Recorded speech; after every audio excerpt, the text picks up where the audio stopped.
Welcome to the VRL conference. So my name is Paul O'Dowd, and I'm here to introduce 4 short talks from our master's students on the MSc Robotics program. These will be very short talks, lightning talks, about 3 minutes long each. But first, let me just introduce the program a little bit. So MSc Robotics is a master's which focuses on robotics, and that means it's really hardware focused, the emphasis on hardware. So we're really interested in getting students to work with real robots. If you didn't want to do that, then you might want to take a master's in AI or data science, etc. But MSc Robotics is all about robots. And what we aim to do with the students is to engage them in projects and get real hands-on experience. The programme is jointly awarded by both the University of Bristol and the University of the West of England. So students benefit from resources from 2 universities, and that makes it a really strong programme. And of course, the students will get to engage with the Bristol Robotics Laboratory and the community of academics there. So the program schedule for the students themselves, we have it essentially split into 3 blocks. In the first block, we teach them fundamentals in robotics. So that will be microcontrollers, some embedded programming, some solving of kinematics, etc. In the second block, then, the students begin to specialize and they pick optional units. And in the third block of the course, they take on a dissertation project, and that will be the subject of their talks today. So all students will be at the very beginning of this project element of the course. So I think the dissertation projects are really the heart of the course. So when the students take on their dissertation projects, they are paired up with a specialist academic and they benefit from a 1-to-1 or 1-to-2 relationship. And I think really, I imagine we all think this is the ideal learning environment where you get to have conversation with experts and really develop on an individual basis. So when students take on these projects, often they'll co-design these projects with their supervisors and it'll be at the forefront of robotics research. This project period is so beneficial for the students, but also for their future careers because it really helps them to develop their initiative and their risk assessment. And by that I mean, everybody's ambitious, but picking the right level of ambition to get something done within a certain time scale and within certain cost constraints is an important skill. And of course, their personal conduct. So mature, responsible students. So our students are coming from diverse backgrounds, and we have a thriving diverse community. So here I put up a list of the countries we've currently recruited from, where students have come from when they graduated. But also they come with different intellectual backgrounds, different educational backgrounds. So that picture on the right, for instance, we have people coming from molecular biology who are then transferring or recontextualizing their skills into this postgraduate course in robotics. And this makes for a really rich and thriving community. And in robotics, we expect it to be very multidisciplinary, so this is beneficial.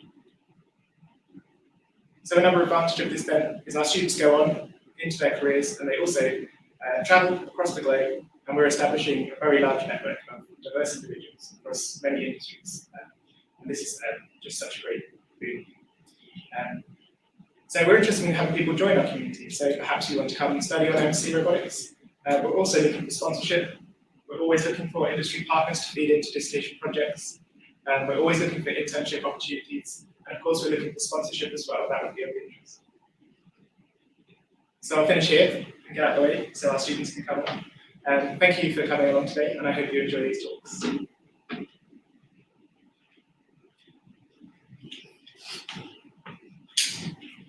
Right. Hello, everyone. Let's quickly switch.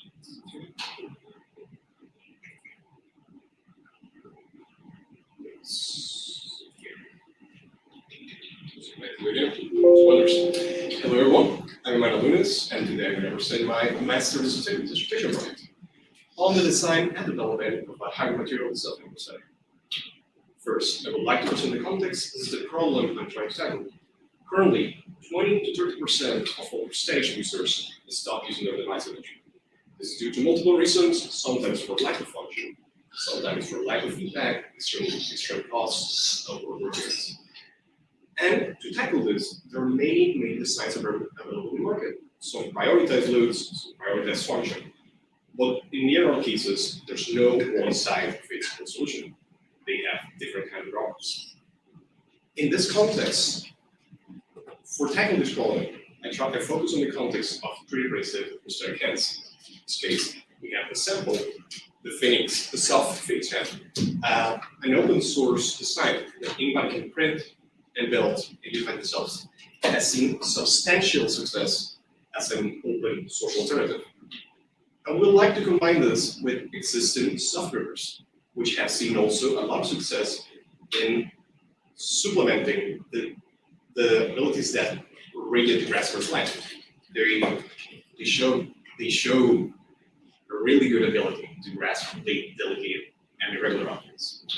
So how are we tackling this? We divide it into several stages. First, building a simulation framework in which we characterize the properties of different source materials and use them in a simulation model.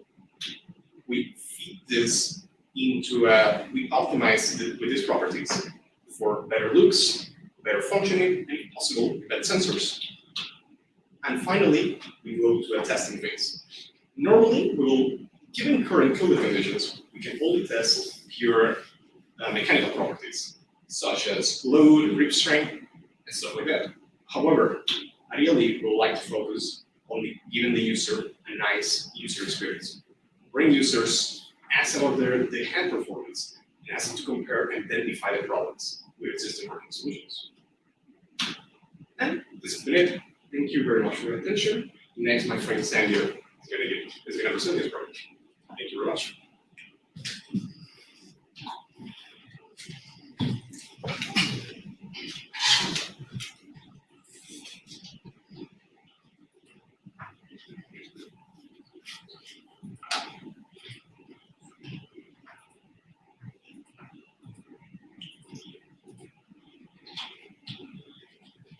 Hello everyone, I'm Sang-Yeon Lee.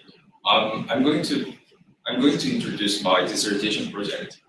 The topic is computation design of spatial mechanisms to match cyclical 3D trajectories. So what is it about? I'm starting with the problem statement. To achieve complete stop motion, an industrial articulate robot may need a number of attributes for degrees of freedom. And it may lead to increasing cost. So what if there's a good alternative to these ordinary automation robotics at a lower cost and that can generate as complicated motion as a multi-degree robot can? Over-constraint mechanism can be good options. So what are they? If a spatial mechanism has a linear complex in its every configuration, we call it an over-constraint mechanism. And in other words, this loop type, it is closed loop link with some special geometric properties. And these special geometric properties allow them to generate such complicated motions. So in the figure on the right-hand side, as you can see, only one input was required to generate such complicated curve. So the goal of dissertation is by working backwards to create a computational design to discover an optimal configuration of a mechanism to match a given path or given positions. So why this is interesting? I believe that the replacement of a multi-degree robot with a robot consisting of over-constraint mechanism may result in cost reduction, and it may even get to the point where it has some good environmental impact, like by reducing the number of actuators required. And there appears no comprehensive computation design tool for over-constraint mechanism so far. So how I'm going to achieve it? First, the relationship between design parameters, configurations, and resultant path will be analyzed by adopting an algebraic method. You may be wondering what relationship I'm talking about. I have a good example in the figure 3. In the case of the over-constraint mechanism present in this presentation, its curve always lies on the surface of a sphere, and its radius only depends on one of the design parameters, the length of the lens in this case. I'm sorry. Okay. And by making the use of this relationship, some possible configuration can be searched and evaluated through an optimization process. And what I'm going to do is explore many different kinds of optimization, over-constraint mechanism and so that a user can use this tool. And thank you for listening.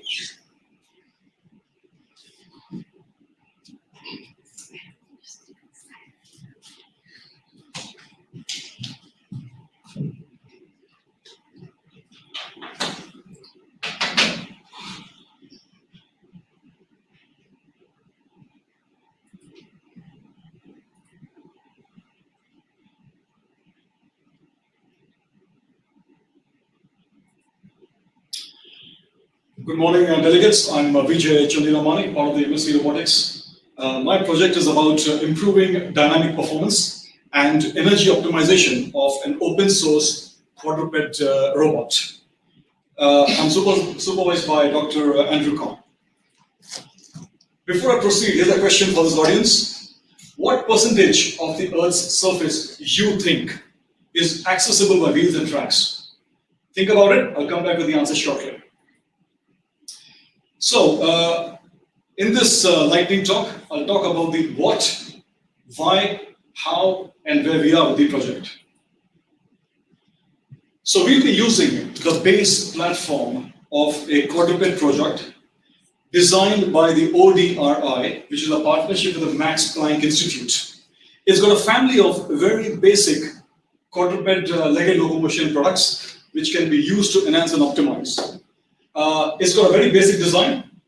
It's not been optimized for energy and high performance, which is what this project aims to bridge that gap. So, why, you may ask, is the necessity and the interest in this particular project? First point, to answer my very own question, only about 50% of the Earth's surface can be navigated by wheels and tracks. So, you're missing an opportunity to navigate challenging terrains, and you need multimodal locomotion like jumping, walking, hopping, swimming to navigate these various terrains. And there are multifarious applications like care, rescue and reconnaissance, and various others to tackle that. Of course, there are commercial products available like Animal, Big Dog, Asimo, and so on and so forth, but these are designed for specific tasks. And eventually what happens in a design? You've got a trade-off. And it's been traded off with energy optimization and performance dynamics. Also, these commercial products will set you off by about 15-20 grand a year. The ODRI product only sets you off by 3 to 4 grand, and it can be taken up, optimized, enhanced, and is open source. It's got a thriving community of researchers doing that. End result is you get a cost-effective product with a very low barrier to entry for doing this. Approach, the first step is simulation. To simulate the basic design, and then we'll be trying out various energy optimizing components like your springs and inerters and springs and dampers, and of course managing the gate. Very few people know that when you walk and jump, there are certain energy optimization factors that are most evident for your gate. That will be managed. Where we are with the project, the basic model, the static model, has already been simulated, as you can see in the top left, in Simscape. Right now, the dynamic performance is being simulated to make sure it walks properly. Right now, it's jumping. And hopefully by end of July, we'll have the fully simulated product, and we'll take it from there. Thank you very much for listening. Thanks a lot.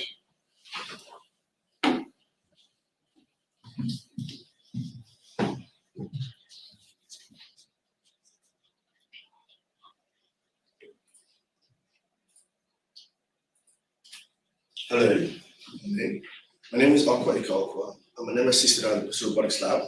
I'm going to give you a small talk on my dissertation, non-planar fused opposition modeling using multiple collaborative robots. The idea behind my project is to incorporate the multimodality of collaborative robots, commonly known as cobots, with 3D printing.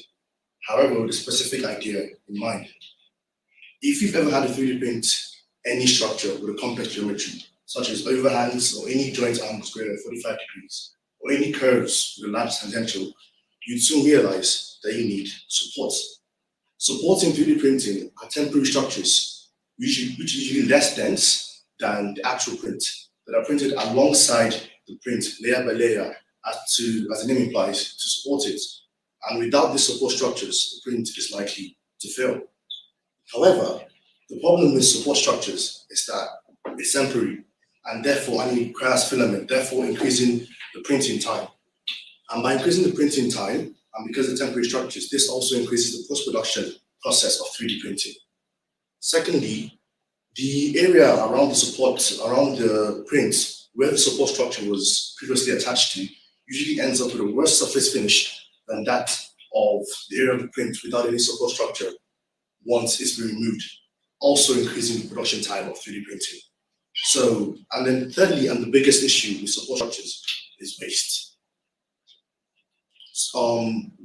Support structures are the second largest producers of waste in 3D printing after film prints. This is a very big issue because as 3D printing moves from being strictly used for prototyping into mass manufacturing, those extra kilograms of filament being used has the potential to increase the costs of companies by a large amount once scaled up.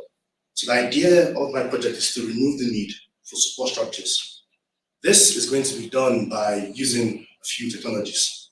Firstly, by applying a non-planar algorithm for slicing and 3D printing. In traditional 3D printing methods, the print is done layer by layer, where the Z-axis plane stays fixed until it moves incrementally. So the idea here is to slice in such a way that it can be done using non-planars. To achieve this, you need greater than 3 degrees of freedom, which normal 3D printers are restricted to. This is where the collaborative robots come into play.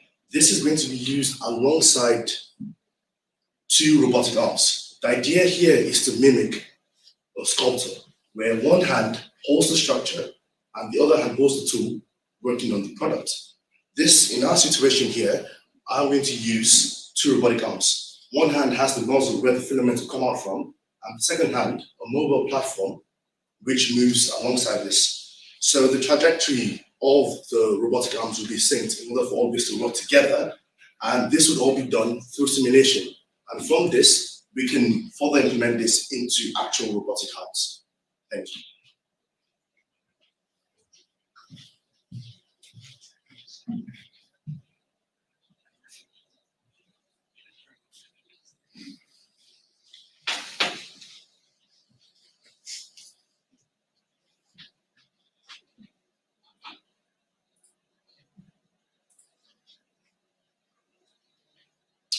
Right, everyone. So that concludes the lightning talks from the MSc students. So we were set the objective of articulating the project within 3 minutes, and that was achieved well, I think. If you have any questions, you can post them onto YouTube. We're answering questions live. And if you have any further questions, perhaps some questions you want detailed answers to, then you're most welcome to email me, and my email is here on this slide. Of course, you can email the other program directors as well. So thank you to our MSc presenters today, done a great job. And we're ready to hand over to the FastCode PhD program talks.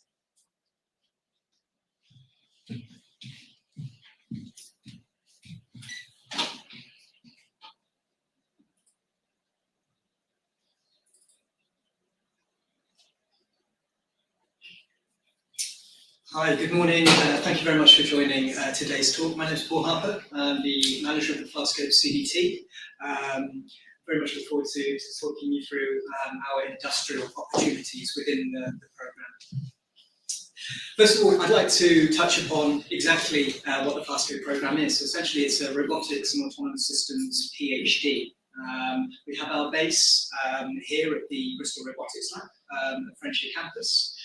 But as per the MSc Robotics program, we are a joint program, so both UOB and UE Bristol involvement. So our students are very fortunate and able to take advantage of the full range of facilities at both universities. Like I mentioned, the BRL is our key base here on Frenchley campus. I'm sure you already know a lot about the BRL. It's the largest institution and facility of its kind within the UK. 4,500 square meters of joint lab space, within which you have research groups, offices, arenas, anything and everything that you could need for the type of work that our students are involved in. We have approximately 100 researchers on site across 14 research teams, which I'll go through in a moment. And as mentioned, the University of Bristol and UWE Bristol maintain a joint MSc and then the joint PhD programme. We're very lucky in that we get a large number of students progressing from the MSc programme onto our PhD.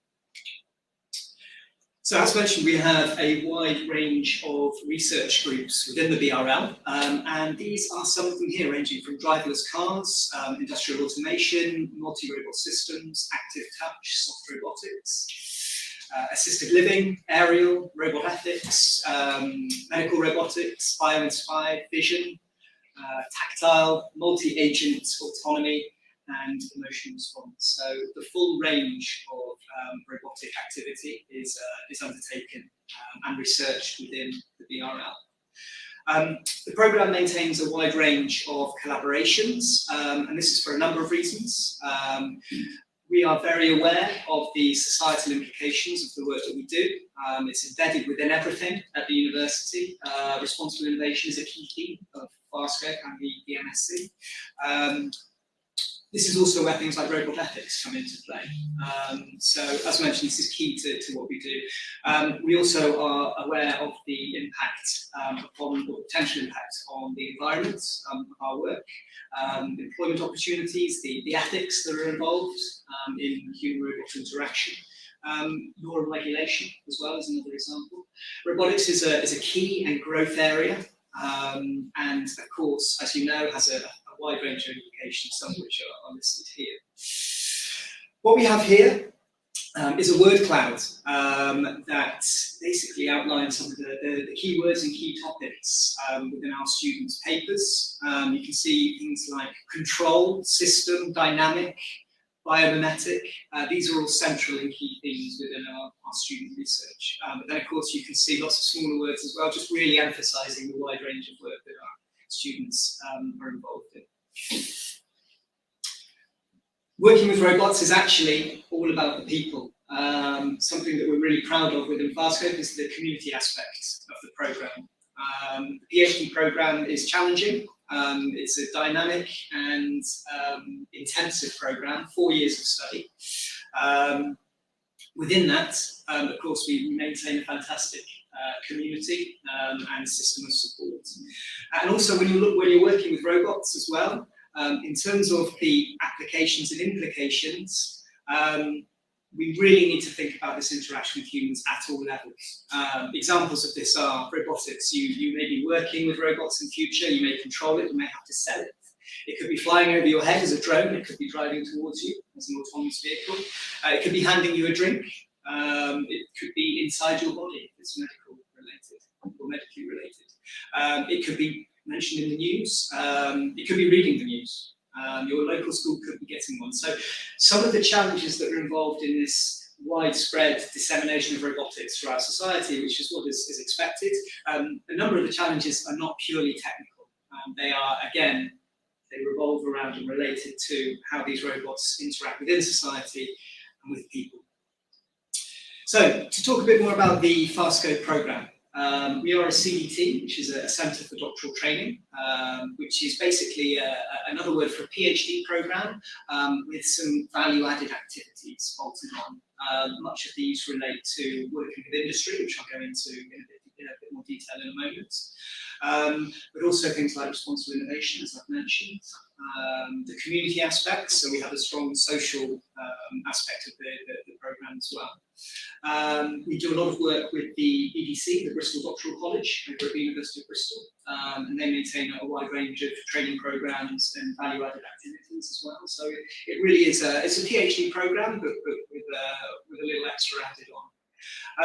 Farscape itself started in 2014. We're fully funded by the EPSRC, the Engineering and Physical Sciences Research Council. It's a 1+3 year PhD, so 4 years of study. First year is a taught year, following aspects of the MSc Robotics programme. And then years 2, 3, and 4 are independent research.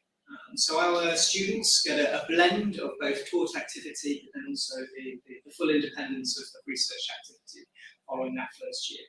You see some pictures here on the bottom of some of our current students at the BRL. That bay, I think, is one of our basically used for aerial robotics, so you'll often find drones around there. We have approximately 65 students on programme, and we are lucky also in that it's a mixture of FastScope's own places and those that are sponsored by industry.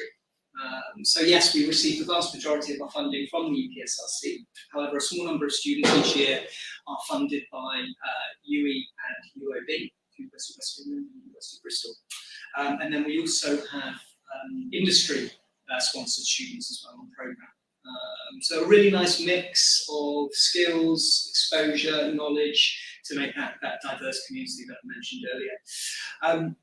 Our gender balance is improving, 65 male to 30, so 65% male to 35% female. Our cohorts that we will be welcoming this September, so 2021 cohort, is made up of 5 males and 4 females. So we're heading in the right direction. Our first students graduated from the programme in 2019. So the first iteration of FastScope ran from 2014 to 2019. So we've already successfully graduated some students, which is great. We're now on what is called FastScope 2, so the second iteration, and TU standing for Towards Ubiquity. So as mentioned, we're really looking forward to, and we're really involved in and looking towards the future where robots will be fully embedded within society. They will be ubiquitous throughout society in all applications of it. And that's a deeply embedded theme within the programme. This second iteration of FastScope began in 2019. So we successfully rebid for the FastScope for FastScope to continue. The EPSRC provided us with another 5 years of funding, so running from 2019 to 2024. Of course, we're hopeful that when we rebid, we will again be successful and continue for another 5 years. We'll have around approximately another 50 students across 5 cohorts who have started from 2019. So each year we welcome around 10 new students, but of course that can vary slightly year on year. And here are some of the figures in terms of the funding that we enjoy. So we've had 4.6 million from the EPSRC, 2.5 million kindly has come from partners, and 1.3 million from our university, from UOB and University of West England. So very fortunate to have several funding streams.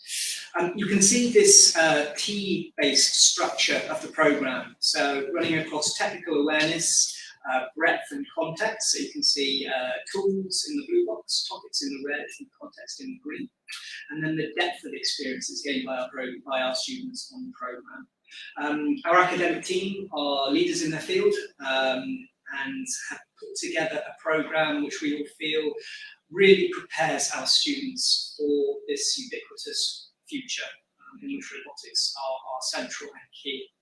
So we're really proud of the programme structure and the level of training and exposure that our students get to the field. As mentioned, we luckily we're very fortunate to have a range of industrial partners. Some of whom are involved with us in slightly different ways, all of whom make a huge and critical contribution to the centre. So some of them are BT, DSTL, Corlab, Network Rail, NHS, Roke, Thales, Toshiba, and Sellafield. This is not an extensive or exhaustive list, there are others. Some of our industrial partners fully fund students, some of them contribute or part fund students, some are involved in industrial mentoring, others are involved in things like our industry week, which is where our students have a week of industrial activity with challenges set by industrial partners. And what we love about this activity is that both parties benefit. The students benefit from the exposure to external organisations, both a mixture of private and public sector. They get to network, meet new people, possibly develop links for their future careers.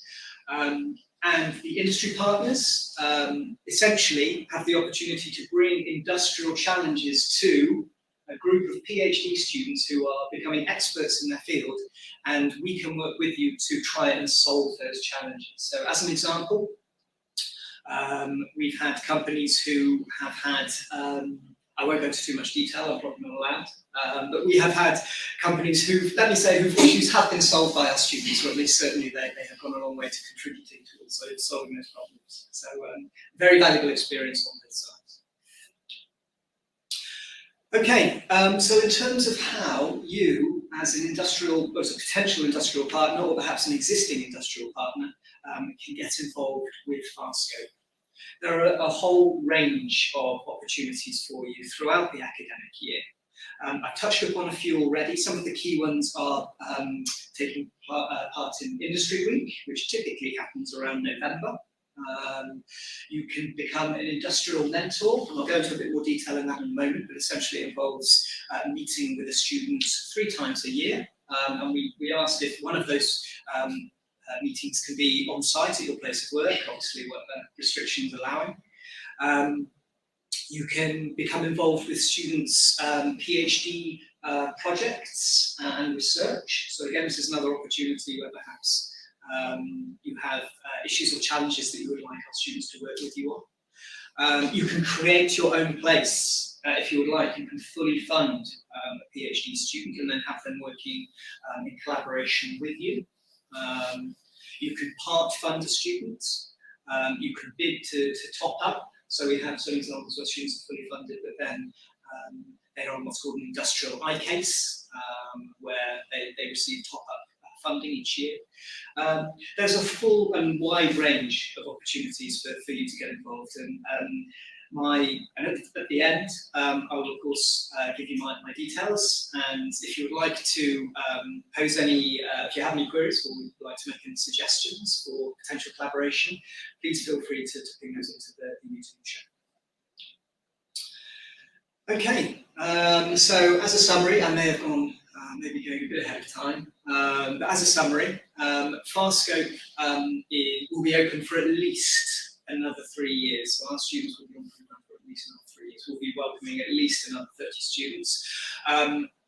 With robotics being a key growth area, we of course will be rebidding again in 2024, and we fully expect and hope to be successful in that rebid and continue for another 5 years at the very least. We maintain a very strong engagement program, as mentioned. We are always open to working with you, even if it's perhaps not in a funded capacity. If you have any opportunities or would like to meet with our students at any time, please feel very free to do so. I can be your key contact and to help facilitate and set that up for you. We maintain links with other CDTs, other Centres for Doctoral Training, across the country and indeed internationally. In particular, just to mention Lincoln, who with their University of Lincoln, with their AgriForward CDT, who work in the field of agricultural robotics. They're a new CDT, and we're working with them. So congratulations to them for successfully setting up the CDT program. And we have wider ambitions beyond this program. Like I say, our tagline is towards ubiquity. So we are hoping to grow and build upon the excellent work that we've done within the Farscope community. We have all the facilities, we have all the students, we have all the expertise. So we're very well positioned to continue to grow and benefit from the growth of robotics. And just to go back to some ways in which you can get involved, they are listed there. So I hope that those opportunities sound of interest. My email address was at the beginning of the presentation. I will hopefully provide it again in the chat in case you missed it. But please feel free to contact me at any time, and we can help set up a relationship with you. Perfect. So that's the end of my presentation on Farscope. Thank you very much. Thank you for logging in, and I hope to speak to you soon.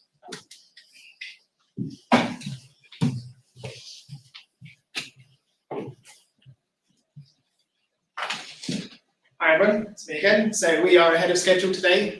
We've got a break scheduled at 11:45, 10:45. So we're going to break early. Please post questions to chat and we'll answer them when we can. Thank you very much.